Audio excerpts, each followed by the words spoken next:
Conde de Montecristo es una novela legendaria y uno de los grandes éxitos literarios del afamado escritor francés Alejandro Dumas, creador también de Los Tres Mosqueteros.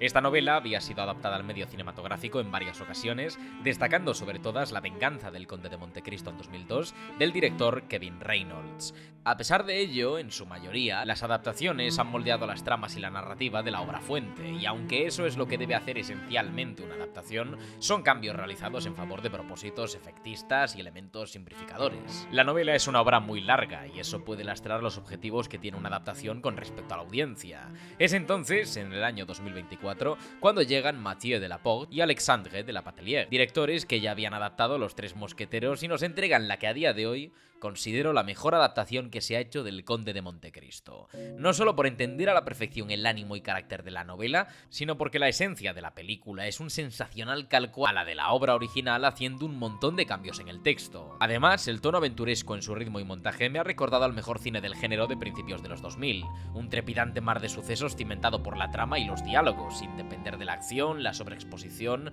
o el tedio. Me ha enamorado como amante de la novela, del cine y aún más del romanticismo. Ha sido por esta y mil razones más que El Conde de Montecristo se ha convertido en mi película favorita del 2024. Y antes de empezar con el análisis, me gustaría recomendaros la visualización del film en Prime Video. De verdad, si no lo habéis hecho aún, detened el vídeo e id a disfrutarla. No os arrepentiréis. Dicho esto, pónganse cómodos porque en este debut del año 2025 les invito a acompañarme en una aventura llena de venganza, dolor y redención. El espíritu del romanticismo que se esconde en El Conde de Montecristo.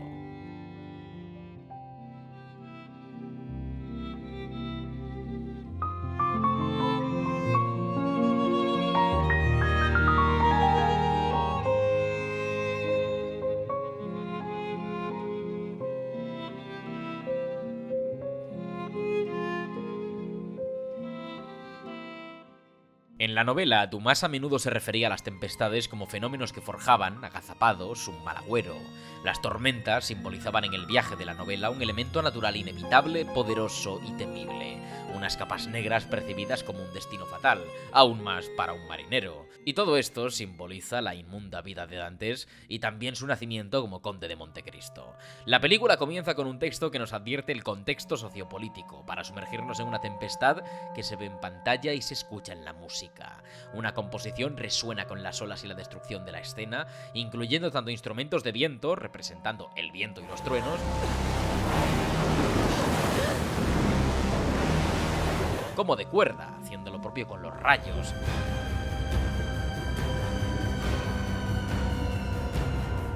En una perfecta síntesis de una tormenta. Desde su calma amenazante, su intensidad e imprevisibilidad y su gigantesco poder.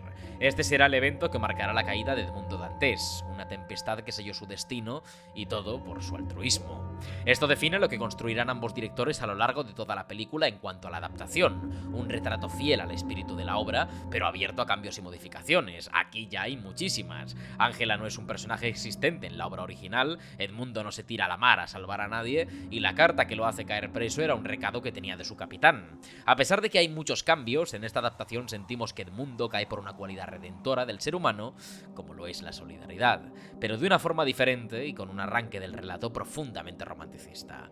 Lo sublime de una tempestad, el acto heroico del ser humano contra la indomable naturaleza y con planos que parecen cuadros de la época. Esta película se adapta a la corriente artística que dominaba a principios del siglo XIX y que se hallaba en su apogeo mientras Dumas escribía su novela, el romanticismo. Todos los elementos que se consideraron transformadores en esa época se plasman en la obra de una forma u otra. En un comienzo, la fotografía emplea herramientas como la calidez para representar el estado emocional del protagonista, pero se debe también en gran parte al estado climatológico. Todo es sol en la vida de Edmundo, cálido, anaranjado y agradable a la vista. Incluso todas las escenas que tenemos en esta introducción serán de día, pasando por la elipsis de la boda. Y desde ahí todo se vuelve oscuro, tormentoso, nocturno. La gran mayoría de escenas desde este punto y hasta el final se dan en las cavidades más oscuras del mundo noctámbulo, y es en lo que se ha convertido Edmundo, en un espíritu vengador que solo vive para el rencor. Lo primordial es que el tiempo y la naturaleza, en su máxima más sublime, serán un elemento clave en el desarrollo de la historia. La calma y belleza austera de Montecristo representan el viaje emocional de Edmundo tras salir de la cárcel, desposeído y frente al mayor tesoro del mundo. La frase que pronuncia Faria en ese momento: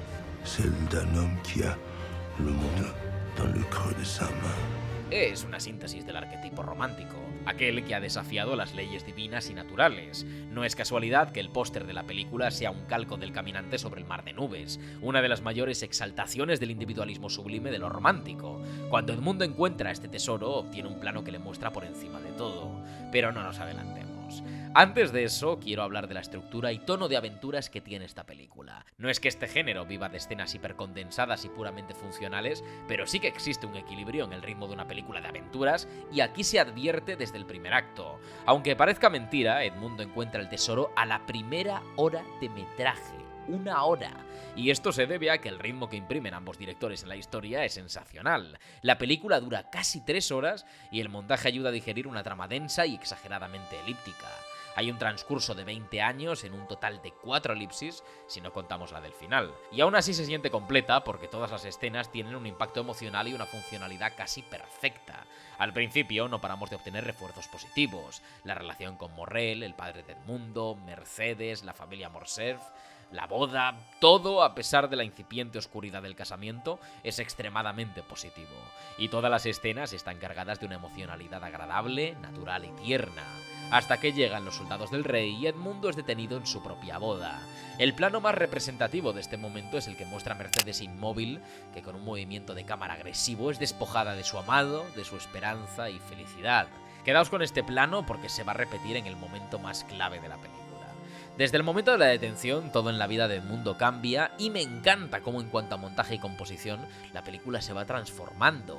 Los planos solemnes y estéticamente bellos, abiertos y descriptivos del principio, se deforman en composiciones más complejas, encorsetadas y asfixiantes. Tal y como la película avanza, sus ramificaciones empiezan a envolver a Edmundo.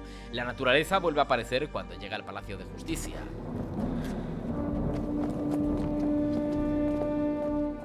De repente el cielo se encapota, una tempestad se revuelve entre las nubes, pero también en el corazón de Edmundo.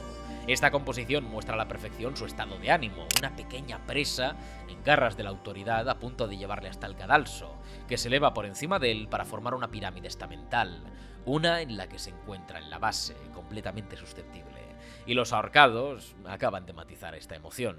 A continuación se nos presenta a Villefort y a pesar de que prefiero la versión del libro, en la que había un hombre atormentado y movido por una ambición que canibalizaba su ser, me ha gustado el trabajo de Logan Lafitte. Este Villefort es el brazo armado de una justicia realista que aplacaba cualquier síntoma de sedición con puño de hierro, y en la desproporción y la vileza encuentra una excusa maquiavélica. El actor es fantástico y transmite una aura de calma, dignidad y cálculo que choca con la irracionalidad narcisista y violenta de la que hace gala en varios segmentos. Todo fachada, y en especial esa característica manipuladora y sofista de Villefort está maravillosamente representada. Solo hay que ver su presentación.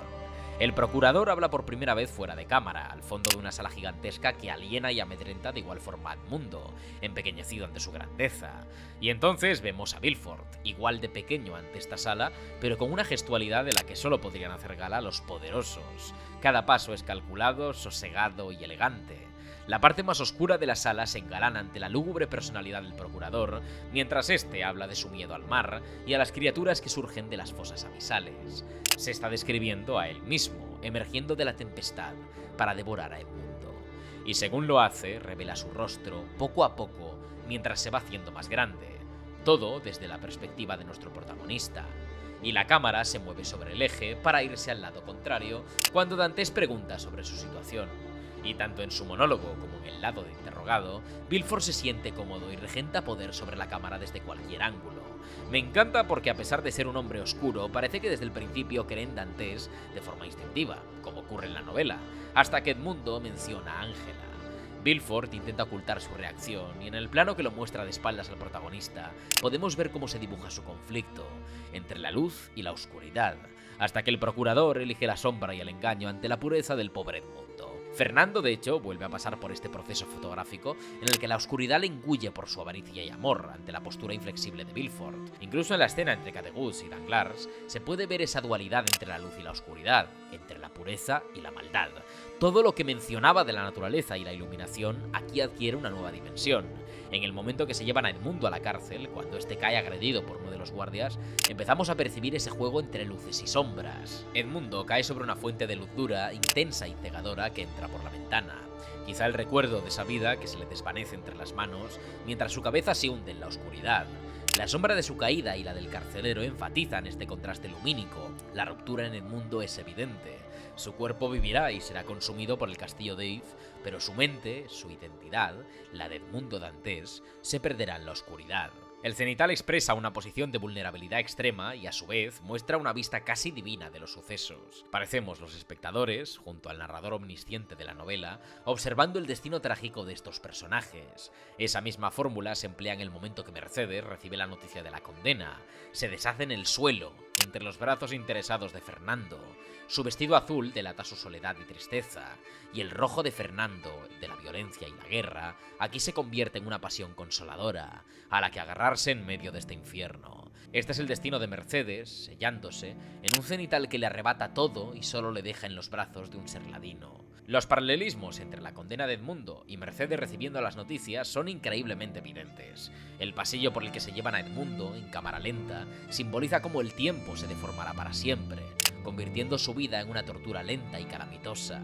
En cambio, en el lado de Mercedes, ella confluye con Fernando en la entrada de la casa y el pasillo adquiere también una forma parecida al que tiene que atravesar Edmundo con los guardias. La separación ralentiza el tortuoso lamento en la vida de Edmundo, mientras que en la vida de Mercedes la acelera hacia el olvido y el luto. Antes de acabar y pasar al siguiente punto, me gustaría mencionar cómo la última escena de este primer capítulo asienta la fotografía como un elemento fundamental a la hora de leer la película y las situaciones que se desatan. En la escena entre Villefort y Ángela hay 1000 elementos que nos sugieren la traición. No es que solo conozcamos el carácter implacable de Villefort y que de por sí haya una tensión brutal en la escena. Lo lúgubre de la estancia parece adelantarnos un destino fatal, y la luz que destaca es un subtono amarillento que embarga la estancia, cargado y enverdecido, en una tonalidad que nos sugiere peligro, enfermedad y traición. Y además, el color que complementa esta composición tan cargada es un rojo vivo, destacando plásticamente en la estancia, el color del peligro y de la violencia. Después de este alegato estético, la película nos transporta 4 años después al castillo de If y empezamos a entender qué clase de protagonista es Edmundo Dantes.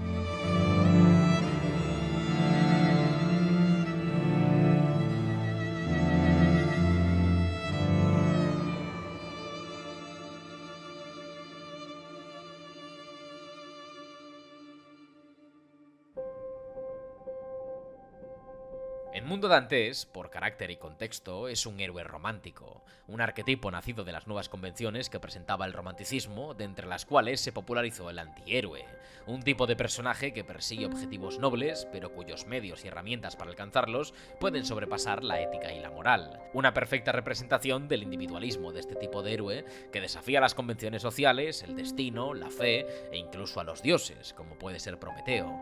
La transformación de Edmundo, de un hombre inocente y naif, pasa precisamente por esas cualidades que definen al héroe romántico, un hombre que ha ido más allá en su búsqueda de sentido a la vida y a su propia libertad y que no se doblega ante ningún ser ni autoridad. Pero antes de eso, Edmundo sufre una transformación y, como ocurre en la novela, y se enfatiza las 1000 maravillas en esta película, parte de una cadena de sucesos, cada uno más sombrío que el anterior. No es solo la detención ni el perder a Mercedes, a pesar de que este sea uno de los pocos motivos que tiene para seguir viviendo. El héroe romántico no solo desafía la autoridad por las desigualdades e injusticias que fomentan, también desafía al destino y a la fe. Y en esta historia es fundamental el desengaño con la fe. Edmundo es un hombre simple, que se enfrenta a una injusticia por culpa de su altruismo, y la cárcel será el primer gran refuerzo negativo. Su cuerpo, casi esquelético, retrata el festín que se ha dado a la prisión con el físico de Edmundo, pero también con su mente. Por 2 pequeñas rejas circulares entran la luz y el viento del exterior, generando una pequeña esperanza de fondo, pero también recordando la libertad arrebatada. El movimiento circular que pivota alrededor de Edmundo cuando aparece por primera vez en este lugar es muy revelador. La monotonía del cautiverio, el viaje circular a ninguna parte, el tortuoso y terrorífico círculo que no para de sellar un destino sin principio ni meta, solo sufrimiento.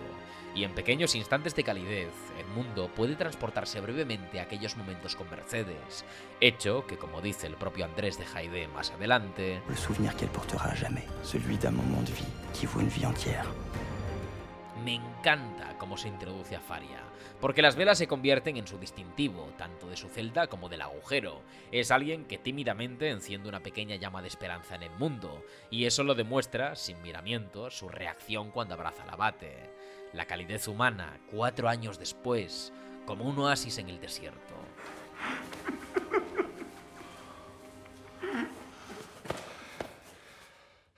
En su estancia con Faria se forma, prepara y vuelve a llenarse de propósito, pero aún así, parte de lo que le mueve es el odio a aquellos que le apresaron. Y Faria, entendiendo esto, después de revelarle dónde se encuentra el tesoro de los templarios, le hace una cuestión que moverá toda la historia. Que feras-tu de cette fortune? Feras-tu le bien ou laisseras-tu ton cœur s'emplir de haine? Una pregunta que parece fácil de responder. Sí, antes de que el abate muera. Antes de que llegue a su casa y se encuentre con su padre fallecido, convencido de que se reuniría con él en la otra vida. Esta escena es clave porque todo, como en una cadena imparable, cae sobre Edmundo. El cautiverio, aun a pesar de su brutalidad, se convierte en un paraíso. Y la realidad no para de decepcionar a nuestro protagonista.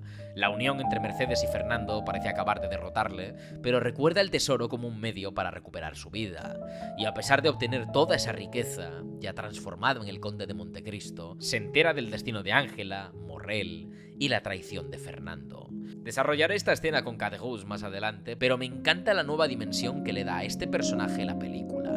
Dantes, desde el primer momento, entiende que Caderousse está en la posición del oprimido, y por eso le ofrece redención. Y es aquí, a las luces de esas velas que recuerdan distantemente la calidez de su vida anterior, que Dantes pierde profunda y parece irreversiblemente su fe. Es más, el tesoro y sus desgracias le han conducido a tomar las riendas de su propio destino, a enfrentarse a sus enemigos, y en la iglesia donde le arrebataron su vida, ahora fría, oscura y distante, se enfrenta a Dios. Y su frase es la del héroe romántico, la del individuo que se libera de los yugos establecidos en un mundo cruel, la del Manfred de Lord Byron. Soy mi propio juez, mi propio castigo y mi propia pena. Je vais faire ce que tu n'as pas su faire. À partir de maintenant, c'est moi qui récompense, et c'est moi qui punis. Edmundo Dantes murió en esa celda, murió en el mar que le tragaba hacia sus profundidades, murió en la villa de los Morcerf, y murió en esa taberna con Caderousse. Este es el adelanto de la transformación en el conde de Montecristo, un hombre por encima de las leyes humanas y divinas, pero aún así, el momento clave que revela a Edmundo como conde de Montecristo es en los pobres aposentos de Ángela. Y este es un quiebre con la novela que me gusta muchísimo, porque el héroe romántico no solo nace del sentimiento de venganza y dolor personal, parte, esencialmente, de la justicia y la rebeldía ante la autoridad.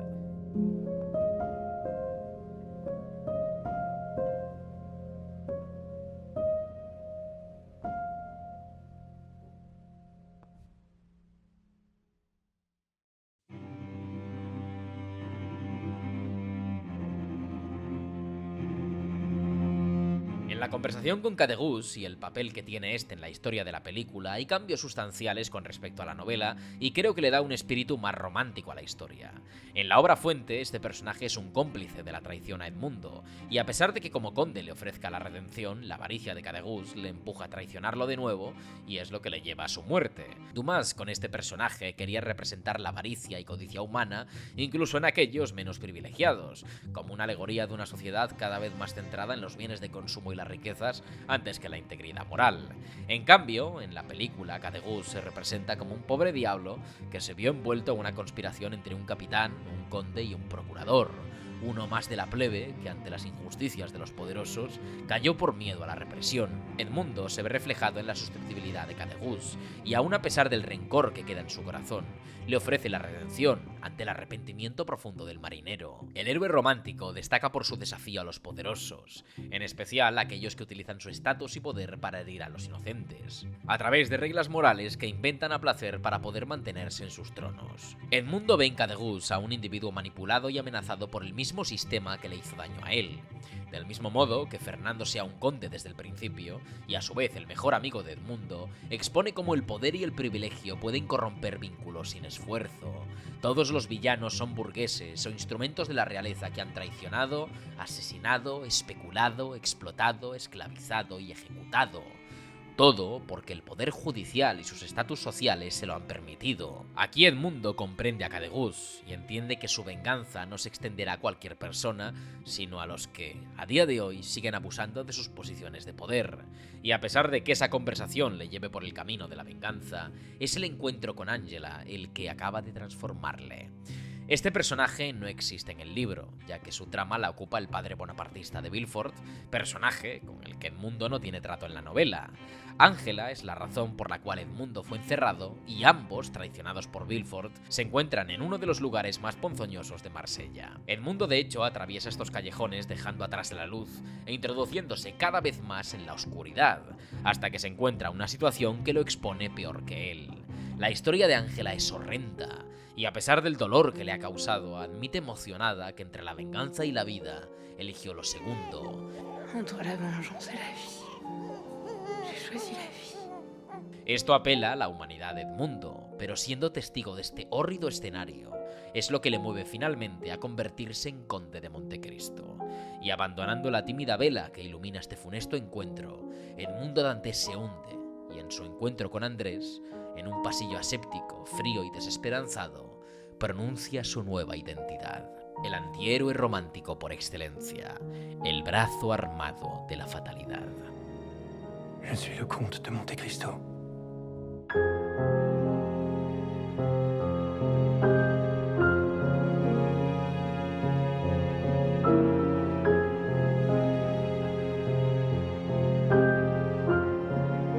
He estado un buen rato sin hablar de la música y es un filón muy tentador en esta película. De hecho, es una de las mejores bandas sonoras del año. Jérôme Rebautier hace gala de una instrumentación portentosa, diversa y profundamente leitmotívica, siempre conectada a los sentimientos de los personajes. Antes mencioné Tempête, que no es solo el tema de la tormenta del principio, sino un mal augurio, una tempestad literal y metafórica que asola a los personajes en su viaje emocional.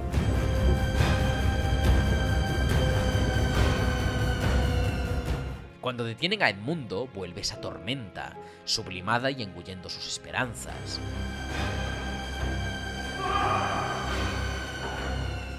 Cuando se gesta la conspiración contra Danglars, también lo hace brevemente, subrayando el caos que ha provocado el conde.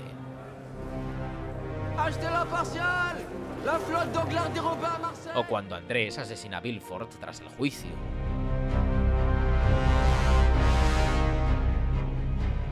Todo tempestades emocionales que se relacionan con la tormenta de la apertura y que se ve perfectamente conectada con la última tempestad de la película, la que retrata el duelo entre Edmundo y Fernando.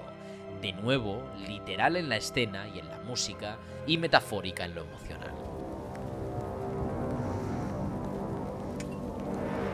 Pero ese no es mi tema favorito de la banda sonora, sino el que ilustra el romance entre Edmundo y su amada, Mercedes. Pocas veces me he sentido tan conectado a un leitmotiv, y se debe a la inserción que vemos dentro de la película. El tema suena por primera vez en su primer encuentro, y además de esperanzador, vivaz e intenso, es trepidante. Tanto Edmundo como Mercedes perciben su romance como algo poderoso porque es juvenil, y desde la juventud el amor siempre nos parece eterno. Es un tema con un ritmo muy intenso y que se sumerge en una melodía dominada por una sección de cuerdas que ilustra su amor de una forma efervescente.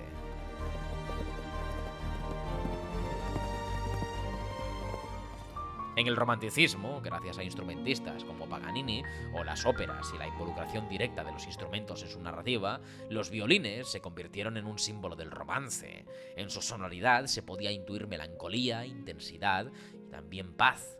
En composiciones que tratan sobre cualquier vicisitud del amor, el violín se eleva como la voz protagonista. En el tema de Mercedes y Edmundo destacan los violines, pero en un comienzo todo es una orquesta que también emplea piano y otros instrumentos que le dan un sentido al tema de completitud y sublimación. Y el tema entra en una nueva fase que parece llegar a un clímax, a una conclusión de este amor tan intenso, la boda. Ahí se construye sobre una melodía que también integra instrumentos de viento metal, entregando dignidad y cierta formalidad a esta unión.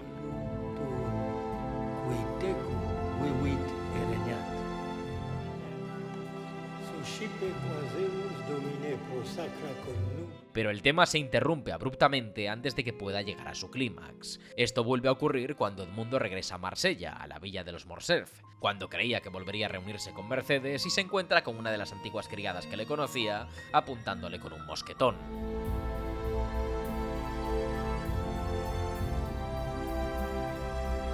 Y no vuelve a sonar más, hasta una escena clave que analizaré en un rato. Antes, quiero mostraros cómo suena el tema de romance entre Edmundo y Mercedes cuando éste la recuerda en la cárcel.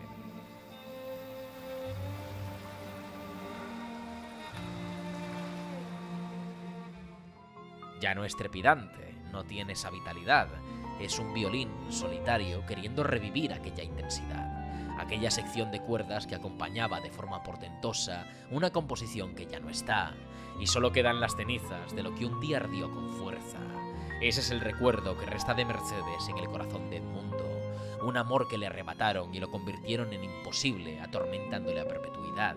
Ese tema vuelve siempre que piensa en ella y también en sus encuentros. Siempre está ahí, recordando a ambos lo que fueron en algún momento, pero como los mismos personajes, aplacando su intensidad, en un subterfugio que también está presente en la música.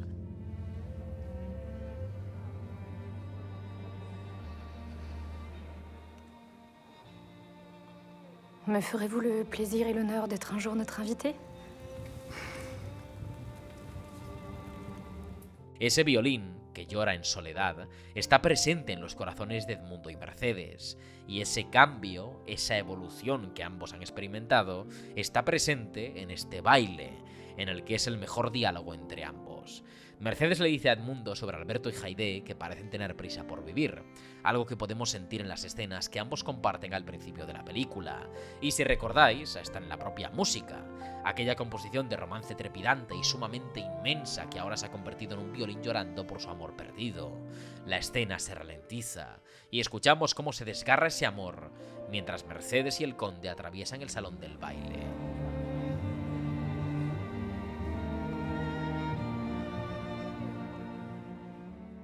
Los ecos se hacen físicos y ambos personajes caminan por lo que podría haber sido, espectadores del amor real y pasional que dejaron atrás hace mucho tiempo. Además de tener sus propios leitmotivs, con una progresión y metamorfosis, también existen aquellos temas que ilustran, valga la redundancia, un tema, como la muerte. Tanto en el fallecimiento de Faria como en el de Andrés escuchamos una canción lamentosa, de luto y sufrimiento, y ambos temas se relacionan porque parten de la perspectiva del conde.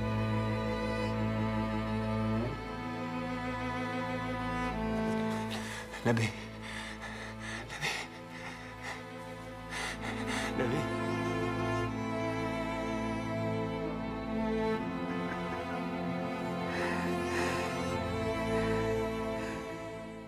Antes había comentado que ambos directores emplean los planos cenitales para expresar susceptibilidad, y esto se repite en dos escenas en las que fallece uno de los seres queridos de Edmundo. La de Faria es una de esas muertes que le empujan a la soledad y el escepticismo, algo que parece llevarle a ser el implacable conde de Montecristo. La vida del abate se escapa y vemos un cenital que sume a Edmundo en la tragedia. Cuando Andrés muere en los brazos de Haydée, obtenemos de nuevo un plano cenital, y esta vez es muy significativo, porque se relaciona, mediante el paralelismo musical y visual, con la muerte del abate. Pero si nos fijamos en el plano siguiente, y en la posición del conde, es prácticamente un plano subjetivo. La muerte de Giuseppe Faria fue una desgracia que empujó a Edmundo a abandonar a Dios y la fe, una tragedia que se cebaba con un hombre ya desdichado. Aquí, en cambio, ve una muerte que ha provocado él. Andrés es un instrumento del brazo de la justicia de Montecristo, el hijo de Ángela que él mismo se juró proteger, y gracias a su entrenamiento, al odio que infundió en su corazón, lo convirtió en un ser lleno de veneno cuya única satisfacción solo podía ser la sangre, y no la intrincada venganza del conde. Que por cierto, ya que hablamos de simbolismos románticos, tenemos que adentrarnos en lo profético y simbólico de la muerte del ciervo. Cuando Andrés, haciéndose pasar por el príncipe de Cavalcanti, da muerte al ciervo en la caza de Danglars, existe ese cruce de miradas entre este y Villefort. En ese momento a Andrés no le tiembla el pulso, y asesina al animal de la misma forma que a su propio padre. Pero lo sustancial de este paralelismo reside en lo simbólicas que son ambas muertes. Andrés, de la misma forma que con el ciervo, remata a una criatura moribunda. La venganza de Montecristo había sido demoledora, pero Andrés escondía una rabia en su interior que no podía pagar de otra forma. Esta posición de nuevo Dios, como quien da recompensa y castigo, choca cuando su protegido se sale de sus esquemas. Y aquí el conde ve en qué se ha convertido, en ese mismo Dios que le abandonó. Antes de seguir hablando de Andrés y Haydée, me gustaría detenerme en una escena que sobrepasa en romanticismo al resto de la película, tanto en su disposición teatral como en su tensión estructural, interpretaciones y dedicado diseño de sonido, la escena de la cena en Auteuil. Existe una cena en Auteuil en la novela con un contenido parecido al de la película. En ella, el conde revelaba el atroz crimen de Villefort al enterrar a su bastardo recién nacido. Aunque esa escena sea oscura e intensa en la novela, aquí adquiere una sutileza que destila toda la película. El conde infunde la culpabilidad y temor en Villefort y Victoria, sin mostrar del todo sus cartas, y más importante, a través de lo paranormal. Una característica fundamental del romanticismo fue la incursión en historias que involucraban esoterismo y misterios del oculto. El interés por el paganismo, y en especial por el mundo de los espíritus durante el siglo XIX, aumentó, y muchas de las obras literarias contemporáneas al romanticismo exploraban este tipo de temáticas. Esta escena es una muestra del irracional e intrincado mundo romántico. A través de un monólogo tenso, cargado de silencios, interrupciones y giros de guión, Montecristo se mete a todos en su bolsillo. Es un relato lleno de misticismo y suspense. La tensión que le imprime a la historia no es solo una manipulación para los invitados, también es una prueba para el estoicismo de Villefort, jugando con sus ánimos y esperanzas como si fuera una pelotita en sus manos. Y mientras la audiencia disfruta. Hacía muchísimo tiempo que en una sala de cine, en dos visionados distintos, no escuchaba a tantísimas personas murmurar y suspirar en este insólito momento. Qu'y avait-il à l'intérieur? Je ne sais pas. Eh bien, je vous ai attendu. Pour l'ouvrir. Oh my God! Okay, it's happening. Everybody stay calm. Everybody stay calm. What's the procedure? Es que es una masterclass de guión. Un diálogo marcado por un ritmo soberbio con los momentos justos de interrupciones y alivios cómicos, destacando los exabruptos de Danglars, oscuros y sumamente negros, pero qué toque tan único le dan a la escena. Lo insólito de esta narración remata con el hallazgo del jardín, haciendo un truco final que no revela nada y aún así hunde y planta la semilla de la discordia en la relación entre Villefort y Victoria. Como dije antes, subterfugio textual. Pero bueno, mencionada esta pedazo de escena, tengo que volver con Andrés y Haydée, porque son lo que da forma al arco del conde de Montecristo, ya que ambos son recuerdos de la traición que sufrió Edmundo, dos niños abandonados por la crueldad de otros dejados a la desesperación. Como dice Edmundo en cierto momento a Haydée, Pourquoi t'aimer ces cauchemars, Rory? Le thème que nous, Salémayam, me ajoute ce postres reni le desquise. la presencia de ambos en su venganza ayuda a Edmundo a no perder la perspectiva de lo que está haciendo, y en esa retroalimentación consigue envenenar a ambos a través de su empresa, en vez de dejarles vivir en libertad. Andrés cumple un papel clave en la trama de Villefort y en el desarrollo de Edmundo como personaje, pero la que más suma a la narrativa de la película es la renovadísima Haydée.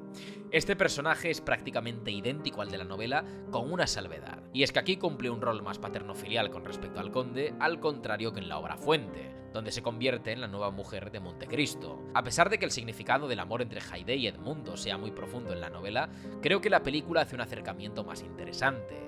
Haydée sigue siendo la víctima de la misma desgracia, pero Edmundo la ve como una protegida, una hija a la que entregarle su venganza, como le gustaría que hubieran hecho por él.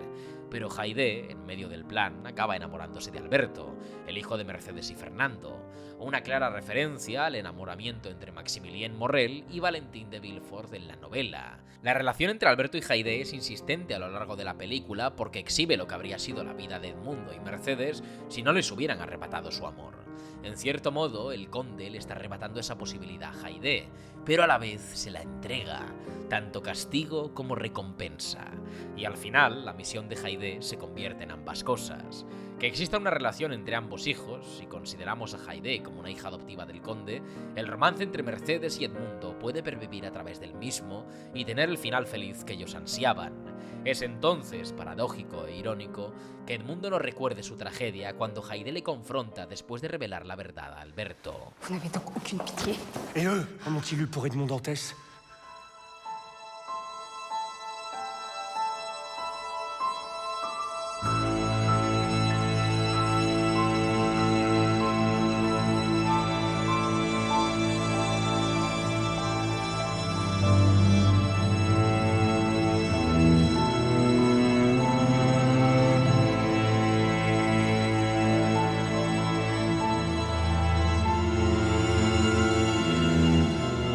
Quien tuvo piedad por Edmundo Dantès nos recuerda por lo que Edmundo está luchando, porque en esta parte de la película es fácil perder la perspectiva por los lujos y los crueles planes del conde, y aquí recordamos todo por lo que ha pasado, todas las injusticias que le pisaron y todo lo que asesinó el alma de Edmundo Dantès, lleno de tanto odio en su corazón que está dispuesto a matar al hijo de la mujer que amaba. Mientras el conde hace todo lo posible por alejar a Haydée de Alberto y continuar con su venganza, Mercedes deja marchar a su hijo para luchar por su amor, algo que no le permitieron ni su madre ni el propio Fernando cuando Edmundo estaba preso, algo por lo que se arrepintió toda la vida. Y es cuando estos dos ejes, el de Mercedes y Edmundo, chocan en el ocaso. El conde prepara su duelo contra Alberto y Mercedes acude para pedir piedad por su hijo, en una postal que podría haber pintado Caspar David Friedrich en sus paisajes más melancólicos. El interior de la estancia muestra una nueva dualidad entre la tempestad y la calidez, la oscuridad y la luz, la venganza y la vida de la que le hablaban Faria o Ángela a Edmundo. El vestuario del conde y de Mercedes revelan una vida más pesada y compleja que antes. Mientras Mercedes porta un verde oscurecido, representando esa esperanza melancólica que resta en su corazón, el conde es una representación perfecta de la parca, con unos ropajes negros y casi ritualísticos, de verdugo. Esta última conversación es el broche de oro al romance entre ambos personajes, ya que se construye sobre unos diálogos que eran pulsos punzantes disfrazados de conversación. El primer ejemplo es una escena muy breve en la que tienen un encuentro aparentemente espontáneo.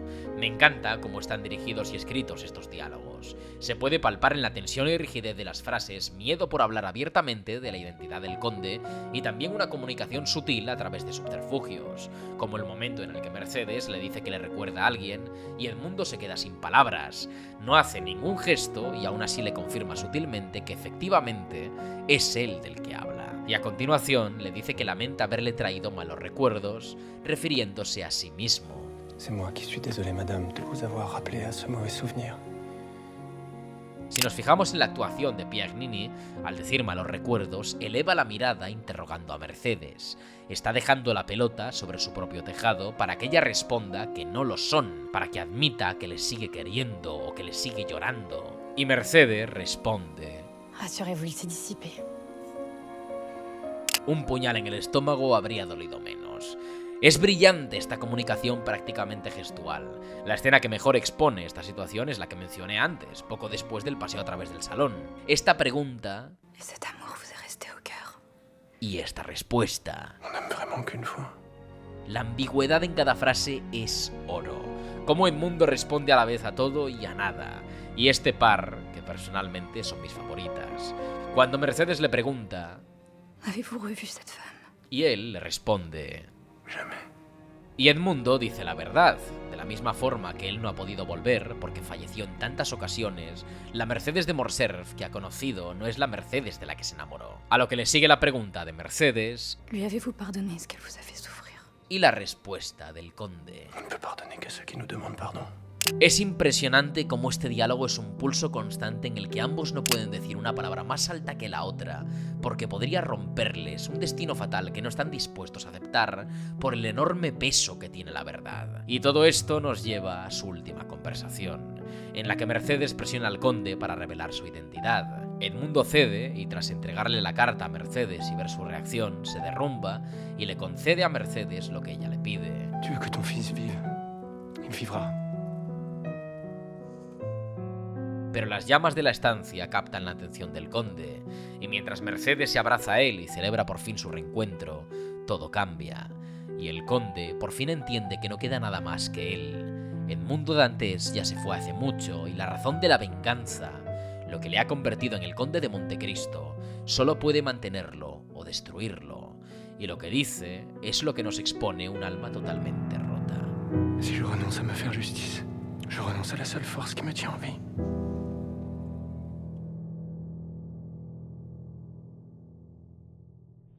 Y aquí llega el clímax de la película y mi escena favorita, porque confluyen todos los elementos que he analizado hasta la saciedad. Lo primero que vemos es el padrino del duelo, y según se abre el plano, se ven a Alberto y al conde. Como en el plano de Mercedes en la boda, la cámara se aleja y esta vez vemos a lo que está dispuesto Edmundo Dantes. Los paralelismos entre la boda y el duelo no residen solo en lo visual, sino también en el propio contenido. Ambos son eventos sociales marcados por unos convencionalismos y rituales muy claros. Pero como decía, la escena no está conectada a la boda simplemente en estos detalles, también musicalmente.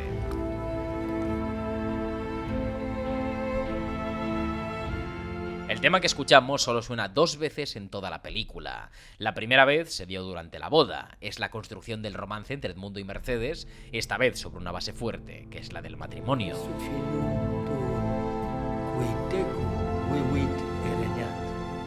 La segunda vez ocurre durante el regreso de Edmundo a la villa de los Morcerf. Durante unos pocos segundos, Dantes recupera la esperanza de volver a tener a Mercedes en sus brazos.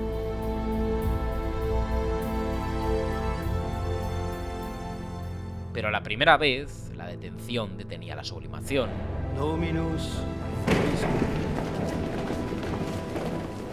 Y la segunda, una señora armada. ¡Hey! Tu n'as rien à faire ici, va-t'en. Esta vez el tema vuelve, y no por cualquier cosa. Es la última oportunidad para Edmundo de no destrozar ese amor para siempre, y su disparo, como ocurrió anteriormente, podría detener la música. Es lo poco que queda del conde de Montecristo luchando contra Edmundo, la venganza contra la vida. Feu! Suscipe quaseus domine pro sacra connumi legem.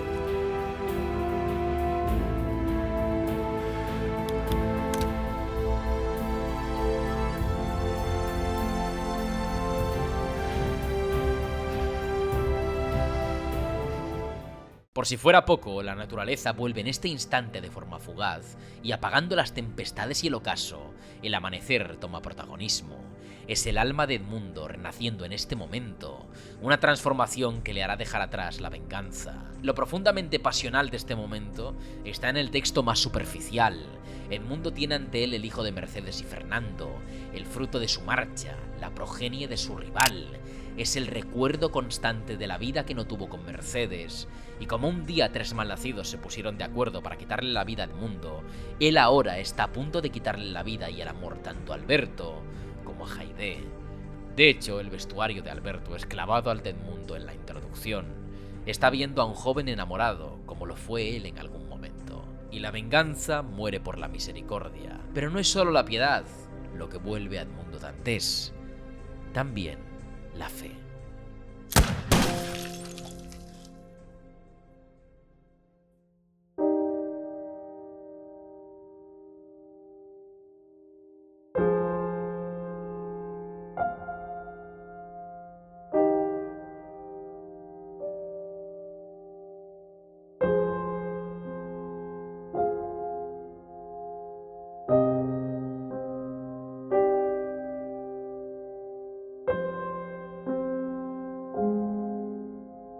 A lo largo de esta película no paramos de ver injusticias de los poderosos sobre los débiles, bebés enterrados bajo tierra, represión, corrupción, prevaricación, crueldad. Y Edmundo, entre todas estas injusticias, antes de vengarse de sus enemigos, planta cara a Dios.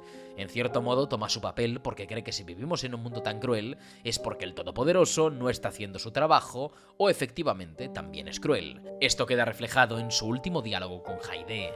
Regarde-moi. Je ne suis plus que le bras armé de la sourde et aveugle fatalité. Edmundo ha tomado el rol de Dios y sus acciones las definen unas motivaciones que él ha elevado a vicisitudes del destino. Y Haydée le rebate con una frase que apela a su fe. Si vous tuez Albert, vous ne pourrez plus dire Dieu est pour moi, Dieu est avec moi. jamás podrá volver a recurrir a Dios y mucho menos pensar que lo que hace es su obra. Y lo que le acaba de convencer, además de su amor por Mercedes, es el que siente Haydée por Alberto. ¿Cómo se combate al destino si la mente puede gritar odio y el corazón amor? ¿Cómo puede la caótica complejidad humana ser imparcial? Tout me poussait à le haïr, mais sait-on pourquoi on tombe amoureux? On a beau essayer de se raisonner, il est trop tard. El conde se rompe y conmueve ante el hecho de que Haydée, aun con toda su manipulación, odio y rencor interno, se haya visto sobrepasada por el amor. Y ahí, ante una demostración tan pura de la providencia, Edmundo erra el disparo, cierra los ojos y se entrega ante el destino divino, dándole a Dios la oportunidad de castigarle o recompensarle si es que así lo merece.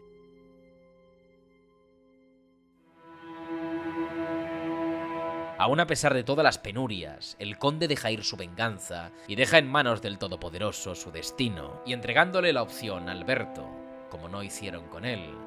Y así, con la irracionalidad imponiéndose al juicio, es como renace Edmundo Dantes. ¡Qué maravilla de escena! Que esté sonando en todo momento el tema de romance, en este contexto tan duro, tan tenso. ¡Wow! Es como si el amor de Edmundo y Mercedes renaciera a través de Alberto y Haydée. Mi escena favorita de la película y una oda total a la redención. Tras esto, Edmundo se muestra sin trucos ante Fernando y la última tempestad que queda en su renovada alma la tiene guardada para su antiguo amigo. A pesar de la intensidad del combate, a medida que avanza, el tono de la pelea deja de ser épico para convertirse en un lamento. La música intenta replicar el tema que hemos visto asociado a las tempestades o momentos críticos de la película, pero empieza a derivar en un piano triste y apagarse en ecos distantes.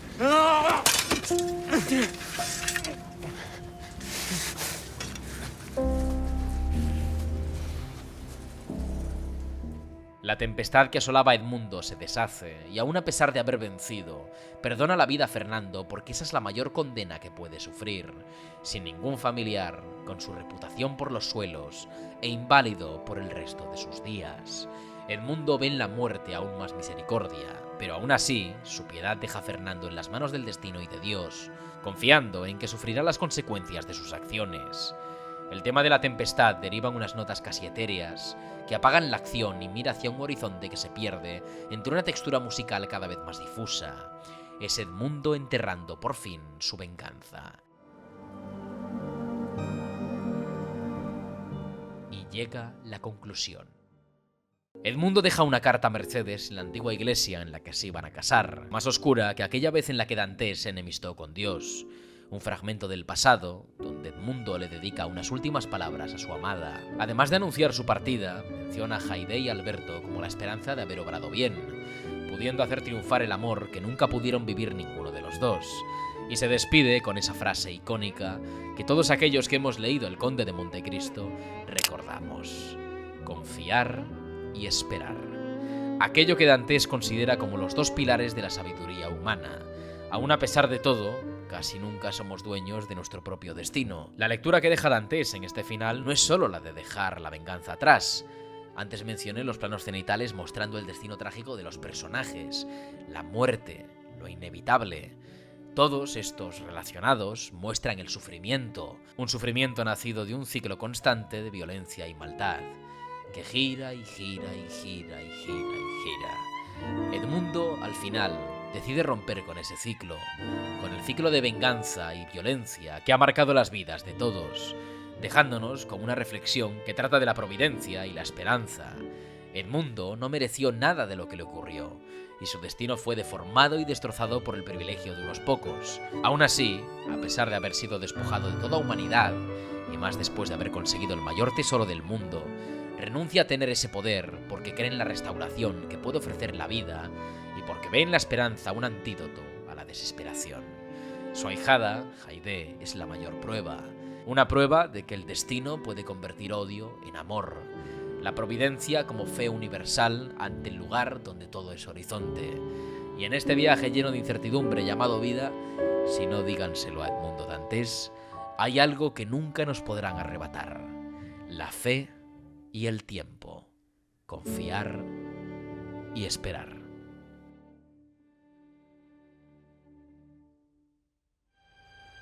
Je suis le comte de Monte Cristo.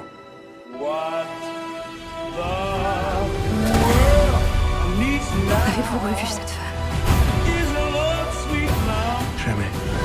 Hasta aquí mi análisis del Conde de Montecristo. Un poema romántico que además echa una mirada al cine más aventurero de inicios de siglo.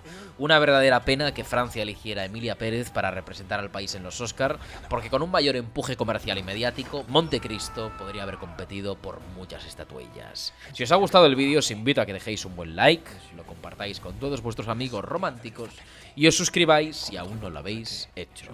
Sin mucho más que decir, me despido. Un saludo e id en paz.